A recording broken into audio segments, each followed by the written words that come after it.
ದಿನಗಳ ಹಿಂದೆ ಮಾಜಿ ಮುಖ್ಯಮಂತ್ರಿಗಳು ನಮ್ಮ ಕೇಂದ್ರದ ಸಚಿವರಾಗಿರುವಂಥ HD ಕುಮಾರಸ್ವಾಮಿ ಅವರು ನನಗೆ ದೂರವಾಣಿ ಕರೆಯನ್ನು ಮಾಡಿದರು.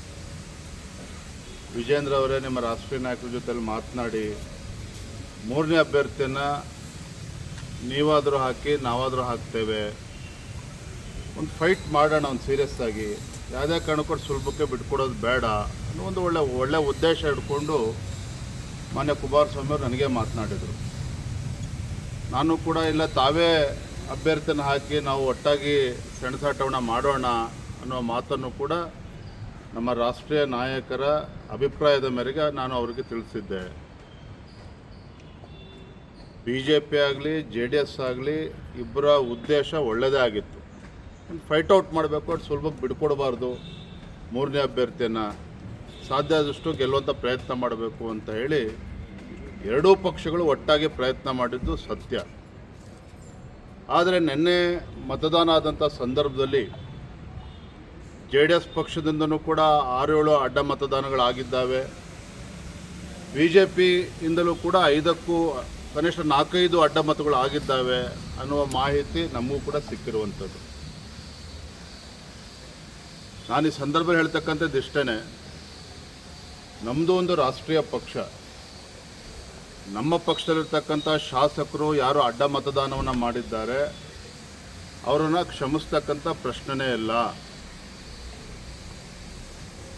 ಯಾರ್ಯಾರು ಆಟ ಆಡಿರ್ಬೋದು ಅನ್ನುವ ಕೆಲವು ಮಾಹಿತಿಗಳು ಕೂಡ ನಮ್ಮ ಬಳಿಯಲ್ಲಿದೆ.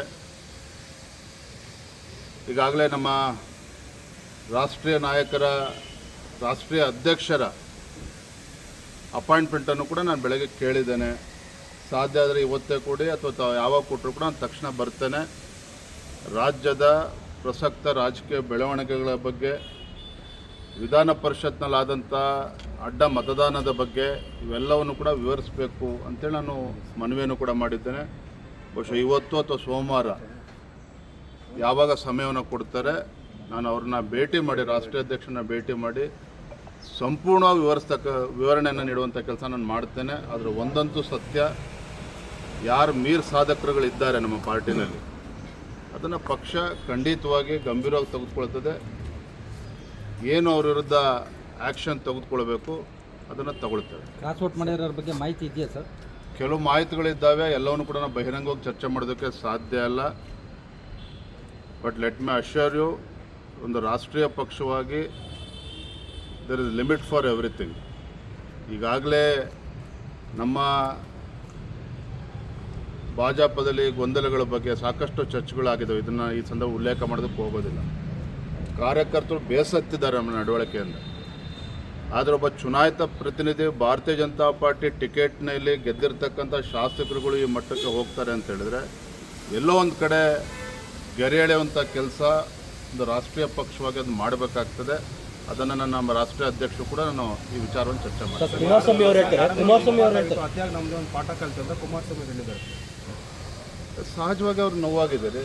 ಕುಮಾರಸ್ವಾಮಿ ಅವರಾಗಲಿ ನಾವಾಗಲಿ ಅಥವಾ ಕುಮಾರಸ್ವಾಮಿ ಅವರು ಚರ್ಚೆ ಮಾಡಿದಾಗ ಒಳ್ಳೆ ಉದ್ದೇಶ ಹಿಡ್ಕೊಂಡೆ ಇಬ್ಬರು ಕೂಡ ಕ್ಯಾಂಡಿಡೇಟ್ ಹಾಕೋಣ ಅಂತೇಳಿ ತೀರ್ಮಾನ ಮಾಡಿರುವಂಥದ್ದು. ಅವರೇನು ಏಕಾಂಗಿಯಾಗಿ ನಿರ್ಧಾರ ಮಾಡಿಲ್ಲ. ಪಾಪ ನಮ್ಮ ಜೊತೆ ಚರ್ಚೆ ಮಾಡೇನೆ ನೀವೇ ಅಭ್ಯರ್ಥಿ ಅಂತ ಹಾಕಿ ಅಂತ ಹೇಳಿದ್ರೆ, ಇಲ್ಲ ನೀವೇ ಹಾಕಿ ಕುಮಾರಸ್ವಾಮಿ ಅವರದ್ದು ನಾವೇ ಅವ್ರಿಗೆ ಹೇಳಿರ್ತಕ್ಕಂಥದ್ದು. ಅವರೇನು ಒತ್ತಾಯಪೂರ್ವಕವಾಗಿ ಅವರೇನು ಹಾಕಿಲ್ಲ. ಈ ಎರಡೂ ಪಕ್ಷಗಳು ಕೂತು ತೀರ್ಮಾನ ಮಾಡೇ ಆಗಿರುವಂಥದ್ದು. ಹಾಗಾಗಿ ಒಂದು ಅವರ ಪಕ್ಷದಲ್ಲೂ ಕೂಡ 6-7 ಮತಗಳು ಅಡ್ಡ ಮತದಾನ ಆಗ್ತದೆ ಅಂತ ಹೇಳಿದ್ರೆ ಅವರೂ ಕೂಡ ನೋವಾಗ್ತಕ್ಕಂಥದ್ದು ಸಹಜ. JDS ಪಕ್ಷಕ್ಕೆ ಎಷ್ಟು ಬೇಸರ ಆಗಿದೆ, ನಮಗೂ ಕೂಡ ಅಷ್ಟೇ ಬೇಸರ ಆಗಿದೆ. ನಾವು 2 ಸ್ಥಾನಗಳನ್ನು ಗೆದ್ದಿರ್ಬೋದು, ಆದರೆ ನಮಗೂ ಕೂಡ ಅಪಮಾನ ಆಗಿದೆ. ನಮ್ಮ ಶಾಸಕರು ಕೂಡ ಅಡ್ಡ ಮತದಾನ ಆಗಿದೆ. ಹಾಗಾಗಿ ಇದನ್ನು ಭಾಳ ಗಂಭೀರವಾಗಿ ತೆಗೆದುಕೊಳ್ತೇವೆ. ನಮ್ಮ ವರಿಷ್ಠರು ನಾನು ಕೂಡ ಭೇಟಿ ಮಾಡ್ತೇನೆ. ಇದನ್ನು ತಾರ್ಕಿಕ ಅಂತ್ಯಕ್ಕೆ ತೆಗೆದುಕೊಂಡು ಹೋಗ್ತಕ್ಕಂಥ ನಿಟ್ಟಿನಲ್ಲಿ ನನ್ನ ಅಭಿಪ್ರಾಯ ಏನಿದೆ. ನಮ್ಮ ಅವರು ಹೇಳ್ತಾರೆ 5 ಜನ JDS ಇಂದ ಅಡ್ಡ ಮತದಾನ ಆಗಿದೆ ಅಂತ ಹೇಳ್ತಾರೆ. ಅದು ನಿಮಗೆ ಹಂಗಾರೆ ಸರ್? ನೋಡಿ, ಕಾಂಗ್ರೆಸ್ಸಿನ ಆಂತರಿಕ ಗೊಂದಲದಿಂದ JDS ಪಕ್ಷಕ್ಕೆ ಕನಿಷ್ಠ 4-5 ಮತಗಳು ಬರಬಹುದು ಅನ್ನೋ ಲೆಕ್ಕಾಚಾರ ಅವ್ರಿಗೂ ಕೂಡ ಇತ್ತು. ಆದರೆ ಅದು ಆಗಿಲ್ಲ. ಮತ್ತು JDSನ 18 ಮತಗಳು ಇಂಟ್ಯಾಕ್ಟ್ ಇರ್ತದೆ ಅಂತೇಳಿ ಪಾಪ ಅವ್ರು ಅಂದ್ಕೊಂಡಿದ್ರು, ಅದು ಕೂಡ ಅದು ಆಗಿಲ್ಲ. ನಾವು ಕೊಟ್ಟಂಥ ಮತಗಳು ವ್ಯತ್ಯಾಸ ಆಗಿದೆ ಅನ್ನೋದನ್ನು ಅವ್ರು ಹೇಳಿದ್ದಾರೆ. ಎಲ್ಲವೂ ಕೂಡ ಇವತ್ತಲ್ಲ ನಾಳೆ ಸಂಪೂರ್ಣ ಒಂದು ಚಿತ್ರಣ ನಮಗೆ ಸಿಗುತ್ತೆ. ನಮ್ಮ ಶಾಸಕರು JDS ಪಕ್ಷಕ್ಕೆ ಅನ್ಯಾಯ ಮಾಡಿದ್ರು ಕೂಡ ದ್ರೋಹನೇ, ತಾಯಿಗೆ ಮೋಸ ಮಾಡೋದಂತೆ. BJP ಶಾಸಕರು ನಮ್ಮ BJP ಅಭ್ಯರ್ಥಿಗೆ ಮೋಸ ಮಾಡಿದ್ರು ಕೂಡ ಅದು ತಾಯಿಗೆ ಮೋಸ ಮಾಡದಂತೆ. ಹಾಗಾಗಿ ಇದನ್ನು ನಾವು ಭಾಳ ಗಂಭೀರವಾಗಿ ಪರಿಗಣಿಸ್ತೀವಿ. ಸರ್, ಈಗ ಜಾರ್ಖಂಡ್ ಅಂತ ರಾಜ್ಯದಲ್ಲೇ ಒಂದು ಸೀಟಿಗೋಸ್ಕರ 17 ಜನ ಇದನ್ನು ಮಾಡ್ತಾರೆ. ಆದರೆ ಇಲ್ಲಿ ನಿಮ್ಮ 64 ಜನ ಕ್ಯಾಂಡಿಡೇಟ್ ಇದ್ರೂ ಸಹ 3 ನಿಮ್ಮ ಪ್ರಕಾರ ಅಧಿಕೃತವಾಗಿ ಕ್ರಾಸ್ ವೋಟಿಂಗ್ ಆಗುತ್ತೆ ಅಂದರೆ ಏನು ಸರ್ ಅರ್ಥ? BJP ಪರಿಸ್ಥಿತಿ ಹೇಗಿದೆ ಅಂತ ರಾಜ್ಯದಲ್ಲಿ? ಅದಕ್ಕೆ ಪೂರಕವಾಗಿ ಹೇಳ್ತೀನಿ. ನೀವೇ ಒಂದು ಪ್ರಸ್ತಾಪ ಮಾಡಿದ್ರಿ. ಈಗ ನಮ್ಮ ಕಾರ್ಯದಿಂದ ಕಾರ್ಯಕರ್ತರೆಲ್ಲ ಬೇಸರಗೊಂಡಿದ್ದಾರೆ ಅಂತ. ಸೊ ನಿಮಗೆ ಇವತ್ತು ನಿಮ್ಗೆ ಅರಿವು ಬಂದಿದೆ, ನೀವು ಹೇಳಿದ್ರಿ ಮೈ ಡಿಯರ್ ಫ್ರೆಂಡ್, ಇವತ್ತೆಲ್ಲ ನನಗೆ ಅರಿವು ಬಂದಿರೋದು. ನಾನು ಕೂಡ ಒಬ್ಬ ರಾಜ್ಯದ ಅಧ್ಯಕ್ಷನಾಗೂ ಕೂಡ ಪಕ್ಷದ ಆಂತರಿಕ ಬೆಳವಣಿಗೆಯನ್ನು ಗಮನಿಸ್ತಾ ಇದ್ದೇನೆ. ನಾನೊಬ್ಬ ಕಾರ್ಯಕರ್ತನಾಗಿ ಇವತ್ತು ಮಾತನಾಡ್ತಾ ಇದ್ದೇನೆ. ರಾಜ್ಯದ ಭಾಜಪದ ಅಧ್ಯಕ್ಷರಾಗೂ ಕೂಡ ನಾನು ಮಾತನಾಡ್ತಾ ಇದ್ದೇನೆ. ನಾನು ಭಾಜಪ ಅಧ್ಯಕ್ಷ ಅನ್ನೋದಕ್ಕಿಂತ ಮುಂಚಿತವಾಗಿ ನಾನು ಭಾರತೀಯ ಜನತಾ ಪಾರ್ಟಿ ಕಾರ್ಯಕರ್ತ. ಹಾಗಾಗಿ ಕೆಲವು ಬೆಳವಣಿಗೆಗಳು ನನಗೂ ಕೂಡ ಬೇಸರ ಇದೆ. ಅದನ್ನು ಎಲ್ಲಿ ತಲುಪಿಸ್ಬೇಕು ಅಲ್ಲಿ ತಲುಪಿಸುವಂಥ ಕೆಲಸ ನಾನು ಮಾಡ್ತೇನೆ. ವರಿಷ್ಠ ಎಲ್ಲ ಒಂದು ಕಡೆ ಗಂಭೀರವಾಗಿ ತೆಗೆದುಕೊಳ್ಳಿಲ್ಲ ಸರ್ ರಾಜ್ಯದ ಈ ಒಂದು ಬೆಳವಣಿಗೆಗಳನ್ನ, ಯಾಕೆಂದರೆ ಇದರಿಂದಲೂ ಕೂಡ ಅಸಮಾಧಾನಗಳು ಬರ್ತಲೇ ಇದ್ದಾವೆ. ವರಿಷ್ಠರು ಕಾಲಕ್ಕೆ ಏನೇನು ತೀರ್ಮಾನವನ್ನು ಮಾಡಬೇಕು ಅವ್ರು ಮಾಡ್ತಾರೆ. ಇಲ್ಲಿ ನಾವೆಲ್ಲರೂ ಕೂಡ ಸರಿಯಾಗಿ ಹೋಗ್ಬೇಕಾಗಿರ್ತಕ್ಕಂಥ ನಮ್ಮದು ಕೂಡ ಕರ್ತವ್ಯ ಇದೆ. ಅದು ಆಗ್ತಾ ಇದೆ, ನಾನು ಆಗ್ತಾ ಇಲ್ಲ ಅಂತಲೂ ಕೂಡ ಹೇಳ್ತಾ ಇಲ್ಲ. ಆದರೆ ಇಂಥ ಮಹತ್ವವಾಗಿರ್ತಕ್ಕಂಥ ಚುನಾವಣೆಯಲ್ಲಿ ನಮ್ಮ ಶಾಸಕರುಗಳಿಗೆ ನಡ್ಕೊಳ್ತಾರೆ ಅಂತೇಳಿ ನಮ್ಗೆ ಯಾರಿಗೂ ಕೂಡ ಕಲ್ಪನೆಯೂ ಕೂಡ ಇರಲಿಲ್ಲ. ಹಾಗಾಗಿ ನಾನು ಮತ್ತೆ ಹೇಳ್ತಾ ಇದ್ದೇನೆ, ನಾನು ಇವತ್ತು JDS ಪಕ್ಷಕ್ಕೂ ಕೂಡ ಅವ್ರಿಗೂ ಕೂಡ ವರಿಷ್ಠರು ನೋವಾಗಿದೆ, ನಮಗೂ ಕೂಡ ನೋವಾಗಿದೆ. ಇದನ್ನು ಎಲ್ಲಿ ಮಾತನಾಡಬೇಕು ಅದನ್ನು ಮಾತಾಡ್ತಾರೆ. DK ಶಿವಕುಮಾರ್ ಅವರಂತ ಒಂದು ರೀತಿಯಲ್ಲಿ ಚಾಣಕ್ಯ ನಡೆಯನ್ನು ಇಟ್ಟಿದ್ದಾರೆ. ಈಗ ಅಂಥವರ ವಿರುದ್ಧ ನಿಮ್ಮ ಸ್ಟ್ರಾಟಜಿ ಬದಲಾವಣೆ ಮಾಡ್ಕೋಬೇಕಾ ಹೇಗೆ? ಭಾಳ ಜನ ಚಾಣಕ್ಯರನ್ನ ರಾಜ್ಯದ ಜನ ನೋಡಿದ್ದಾರೆ, ನಾವು ಕೂಡ ನೋಡಿದ್ದೀವಿ. ಓಡೋ ಟೈಮಲ್ಲಿ ಓಡ್ತದೆ, ಬೀಳೋ ಟೈಮಲ್ಲಿ ಮುಗುರಿಸಿ ಬೀಳ್ತಾರೆ. ಇದ್ರ ಎದುರಿಸ್ತಕ್ಕಂಥ ಶಕ್ತಿ ನಮಗಿದೇನು ಎದುರ್ಕೊಂಡು ಓಡೋಗ್ತಕ್ಕಂಥ ಪ್ರಶ್ನೆನೇ ಇಲ್ಲ. ಭಾರತೀಯ ಜನತಾ ಪಾರ್ಟಿ ನಮ್ಮ ಸಂಘಟನೆ ಇದೆ, ನಮ್ಮ ಸಂಘಟನೆ ಕಾರ್ಯಕರ್ತರ ಶಕ್ತಿ ಇದೆ.